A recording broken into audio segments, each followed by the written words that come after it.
Hello everybody, this is Dr. Ray Strand, and welcome to tonight's webinar. And we are going to discuss tonight CoQ10, which I believe is one of the key nutrients for health. For those who don't know who I am RX's Chief Medical Officer, and I am the head of the Scientific Advisory Board. And I'm really excited about tonight's webinar because we're really going to discuss one of the key nutrients for your health. It's called CoQ10. And so I'm going to educate you a little bit tonight. Then we will, after we finish up here, you'll have a very good idea of how you can use this for yourself, your health, your family, and just what it is all about. I think the key thing to understand is that CoQ10 is really the spark plug of the cell. In other words, it's responsible for over 90% of the energy production within the cell. And that is creating the product called ATP.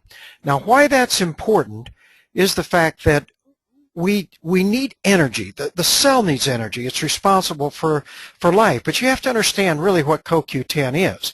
It is not an enzyme. It's actually what they call a cofactor that's needed by 3 different enzymes that are responsible for energy production within the cell. It is also a very potent antioxidant. Now, the reason that's critical is because the CoQ10 concentrates within the furnace of the cell, or what we call the mitochondria, where this oxidative process occurs and all these free radicals are being produced. So CoQ10 is not only a cofactor producing energy, but it's also a very potent antioxidant that's concentrated at a very key area. So even though every cell needs energy, and it's important for all cells, it is really critical for the high energy cells of the body, primarily the immune system, the heart, and the brain. And so we're going to discuss each one of these and kind of understand how CoQ10 works, why it's so important, and what we're really trying to accomplish with this whole process of using CoQ10. CoQ10 was really found in the early to mid-1950s by a company called SmithKline and French, and then they sold the patent of CoQ10 to the Japanese. Now, the Japanese have been very, very good at developing high-quality pharmaceutical-grade CoQ10 over all these years. And because it was available, many of the researchers really wanted to look at the heart, because we know that the heart requires the most energy of any organ in the body. And it is really critical in the heart to maintain what we call the optimal levels of CoQ10 in order to have a normal, healthy heart function. Well, most of the studies that have been done in the world have related to people who have weak hearts, or what we call congestive heart failure, or when it's really bad, we call it cardiomyopathy. In fact, there have been over 5 or 6 worldwide clinical trials involving almost 5,000 participants who had heart failure or cardiomyopathy. And the interesting things that was noted in these studies is the fact the weaker the heart is, the lower the CoQ10 values and the amount of CoQ10 within the cell of the heart muscle. And so what happens is that CoQ10 is critical for the heart's fuel source, in other words, to create energy. And so when the heart becomes weak, it actually uses up its fuel source. And so the CoQ10 levels become more and more depleted. And so researchers thought, well, maybe we should be adding CoQ10 back in supplementation and see if heart failure actually improves.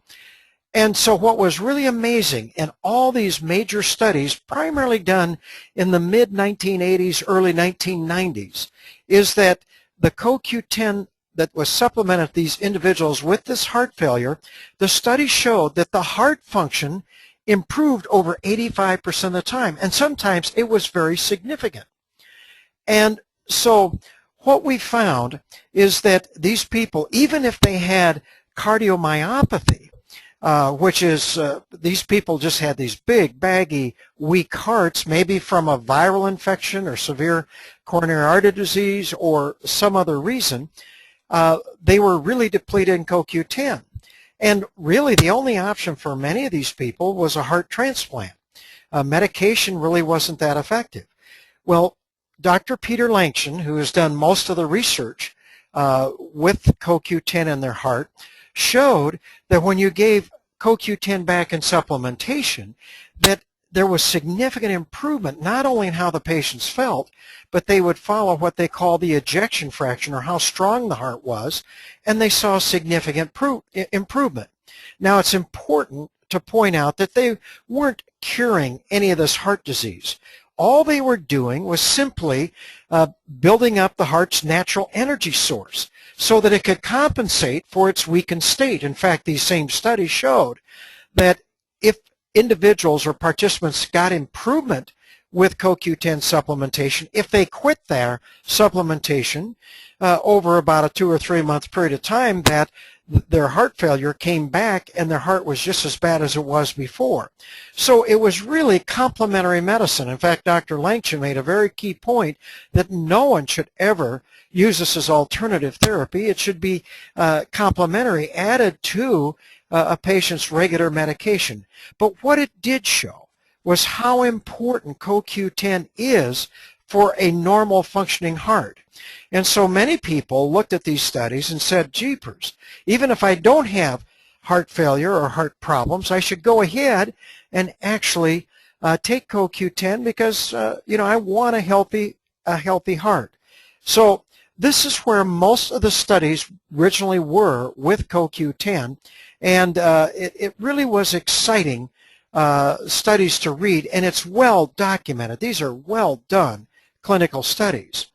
The next area CoQ10 was studied was in what we call neurodegenerative diseases.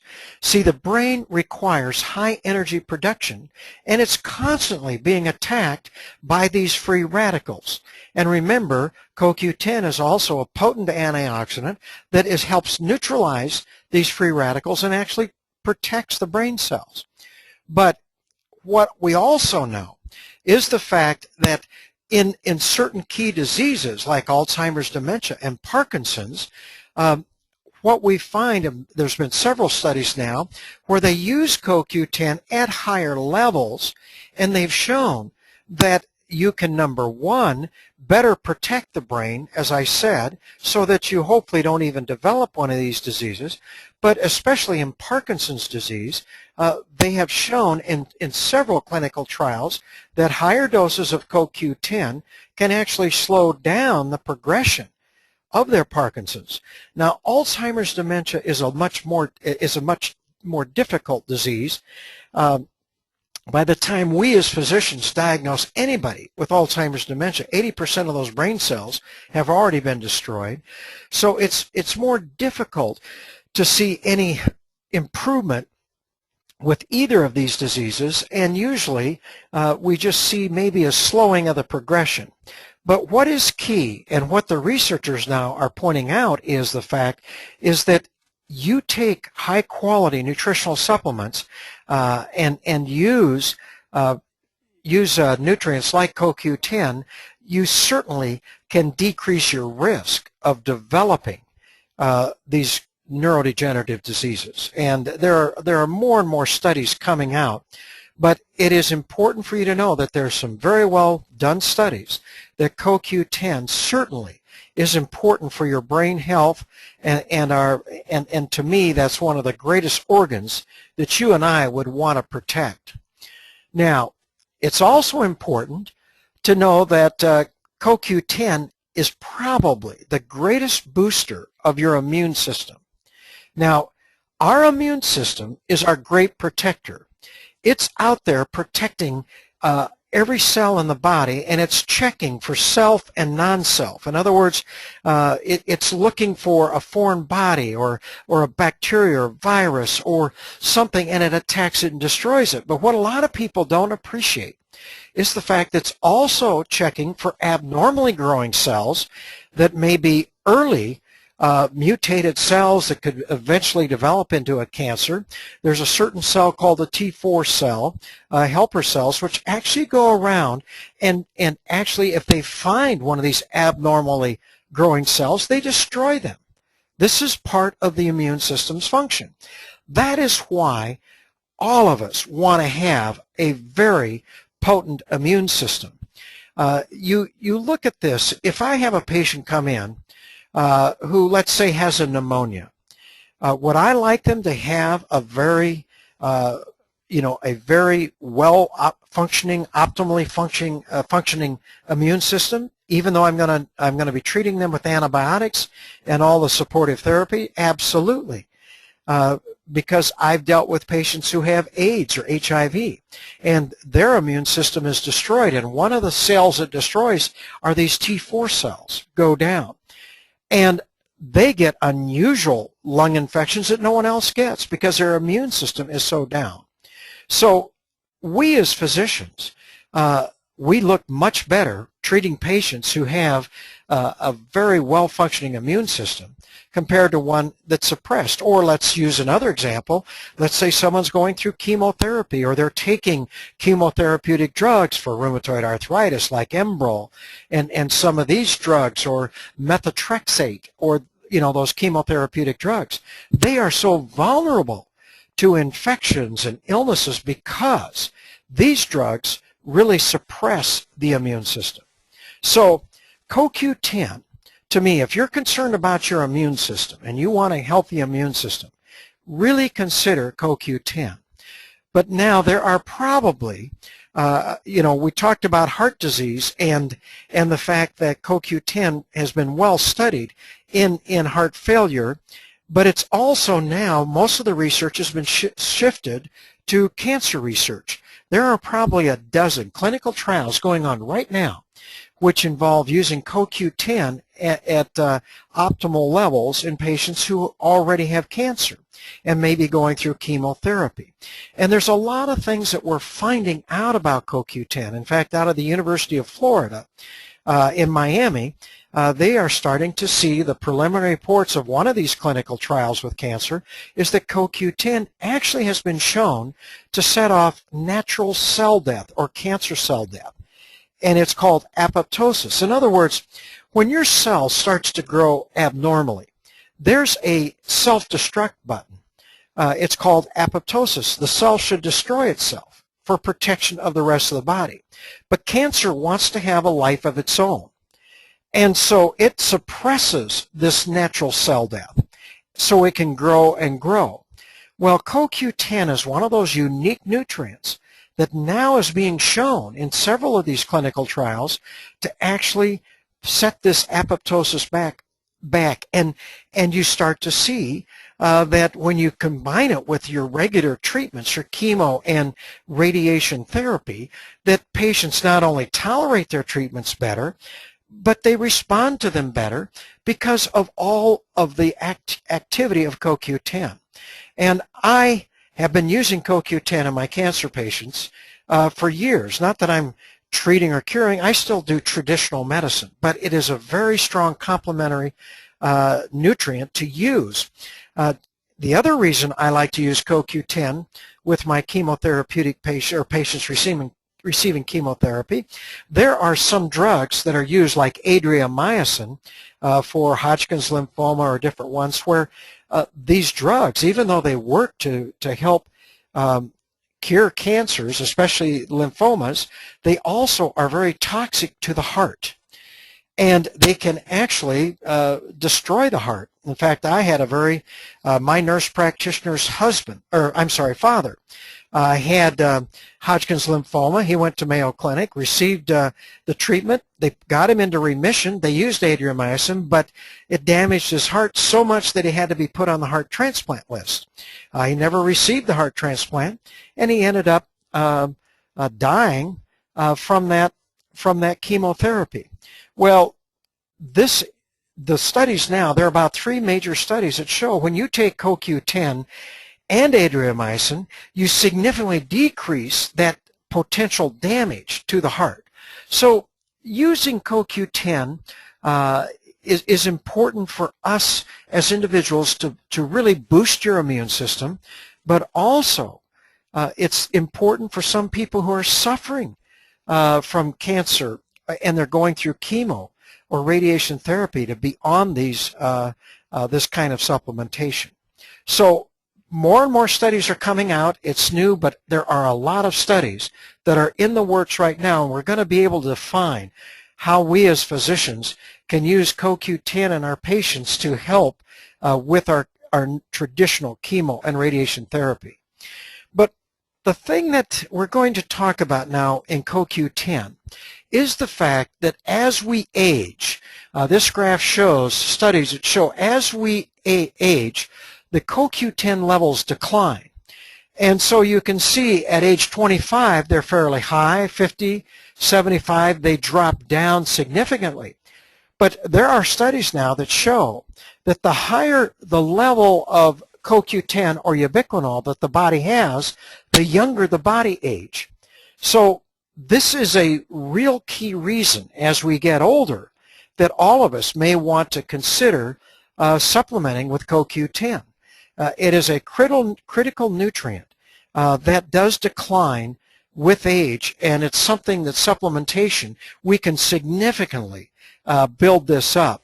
Now, another thing is that the #1 drug prescribed in the world today are what we call statin drugs. Statin drugs are those cholesterol-lowering drugs like Crestor or Zocor or Lipitor, and we see them advertised all the time on television, in the newspaper, magazines.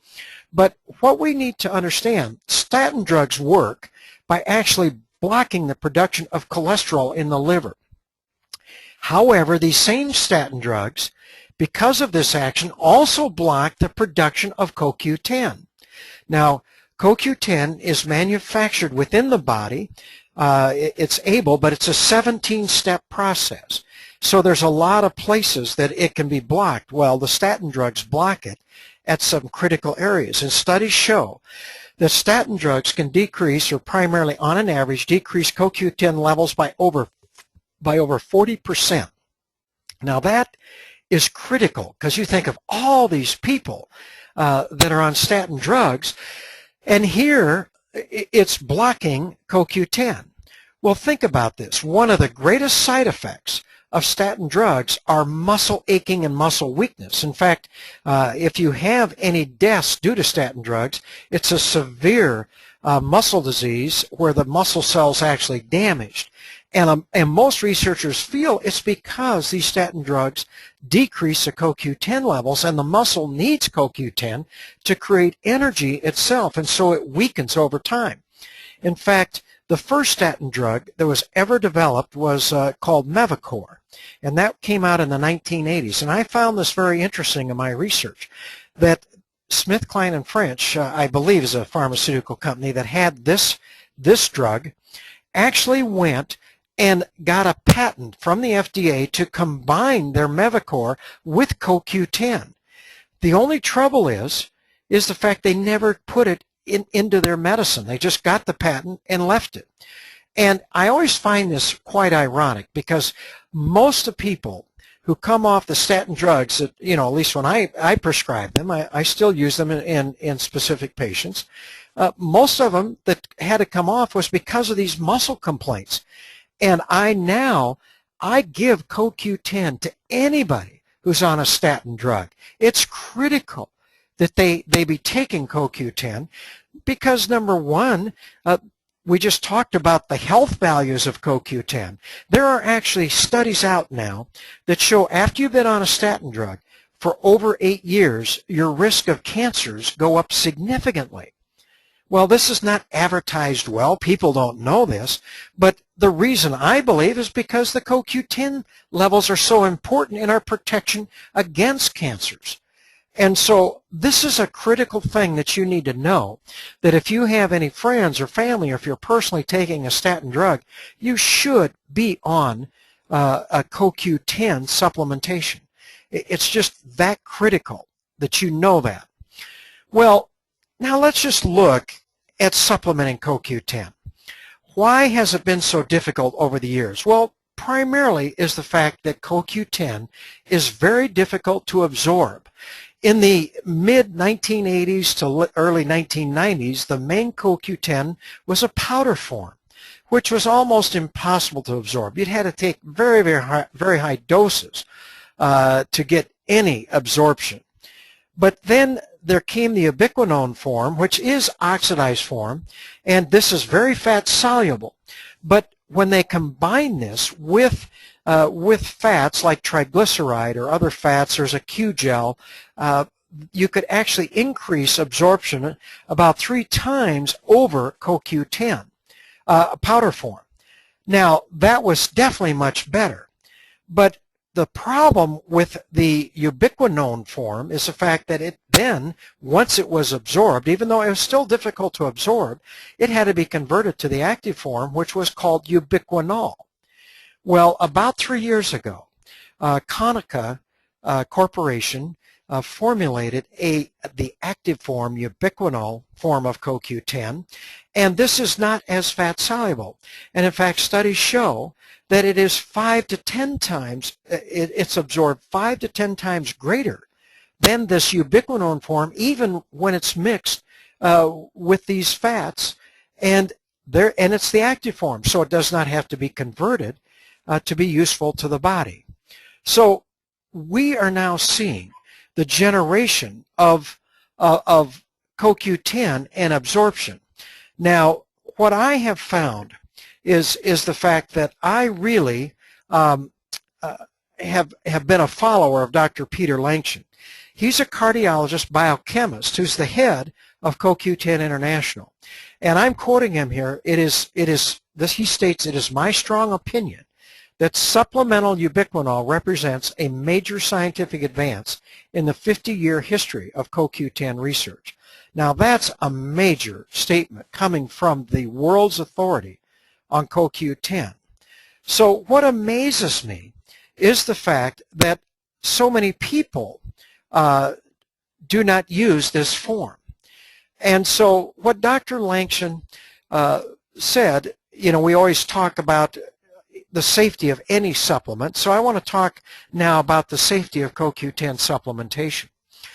Well, Dr. Langston, in fact, I visited with him on the phone about various cases, and the first question I asked him is, how much CoQ10 do you use in your heart failure patients? And he basically said, and what's the safe levels? He said, when we did all the clinical trials in the 80s and 90s, he said that we always did CoQ10 blood levels in the participants.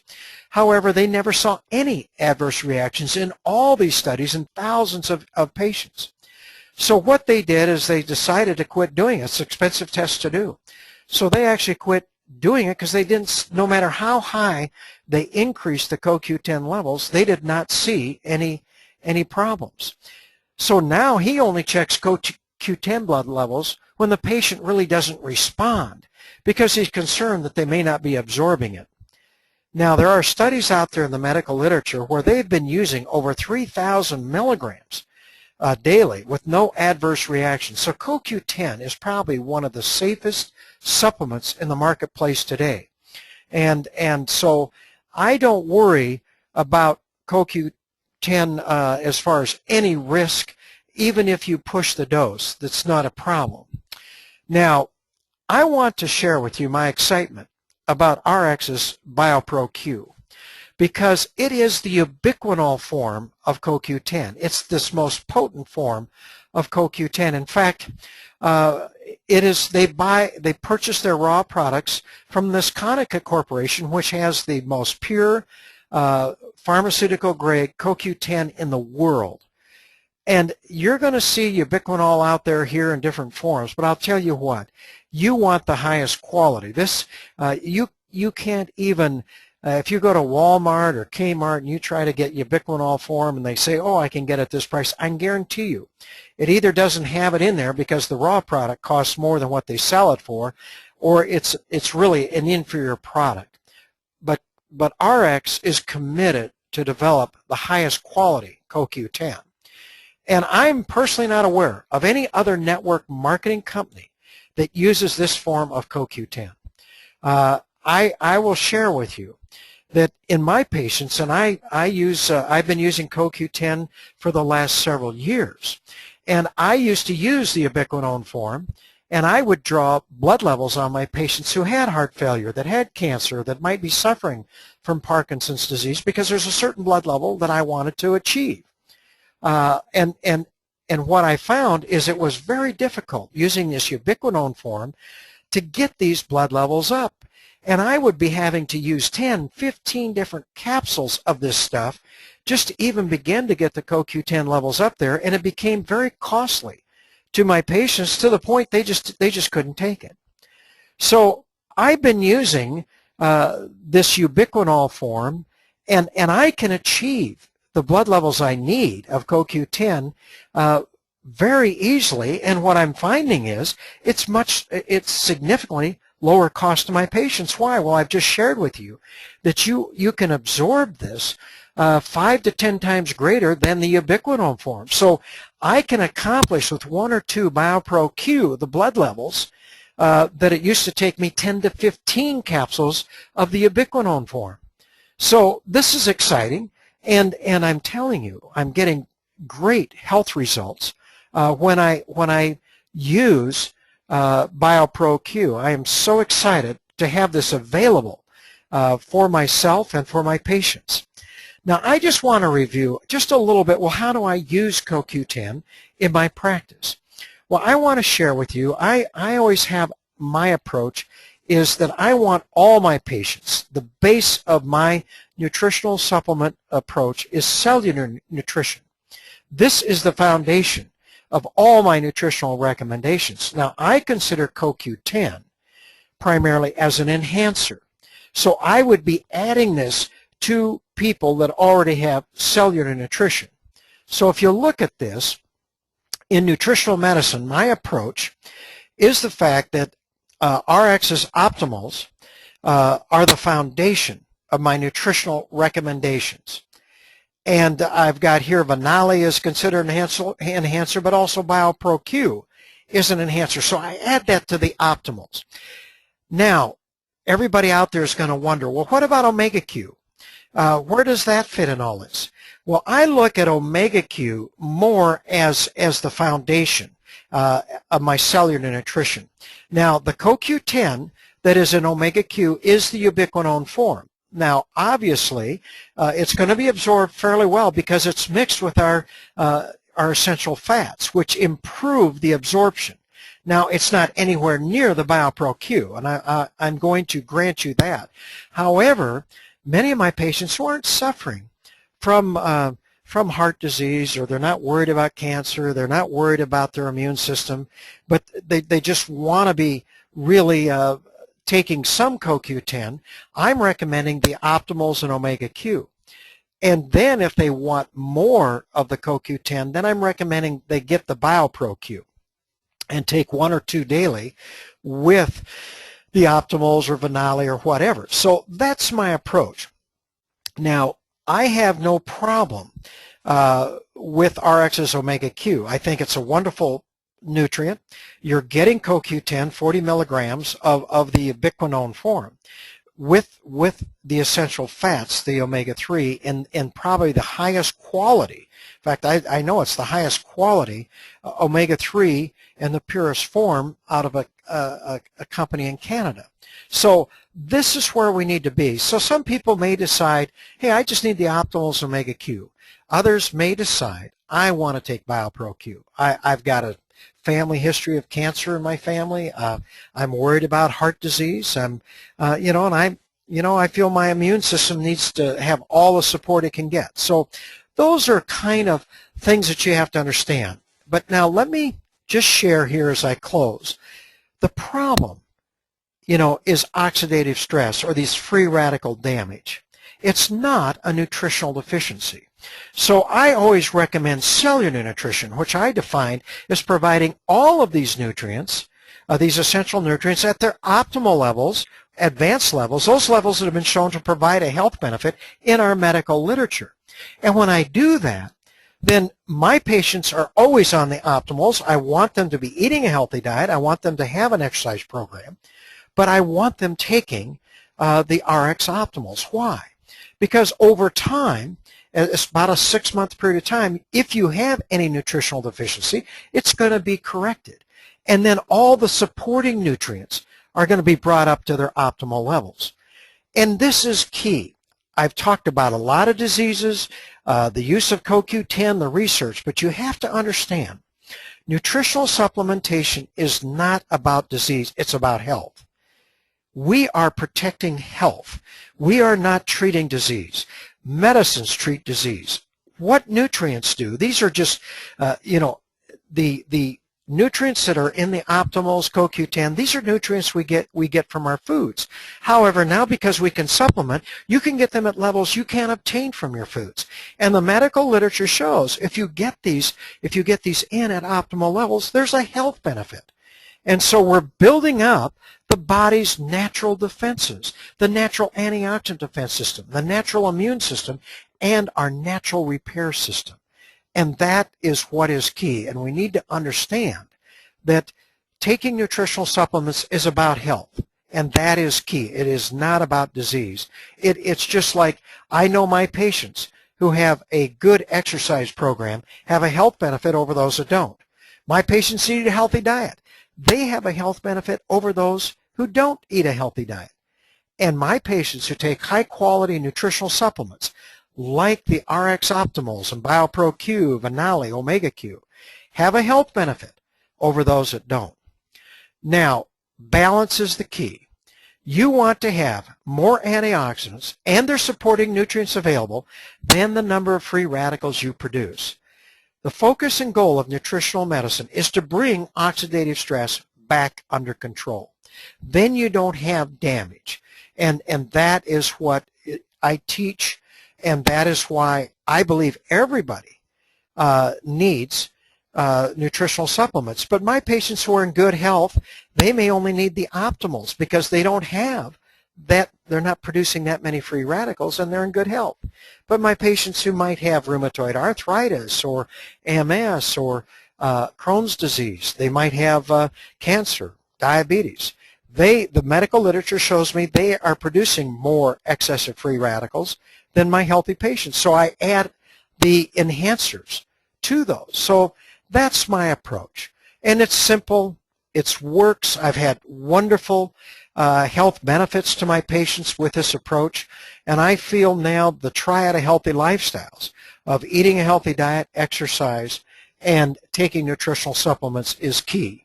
And RX is now producing more and more high-quality nutritional supplements, and their nutritional line is always expanding.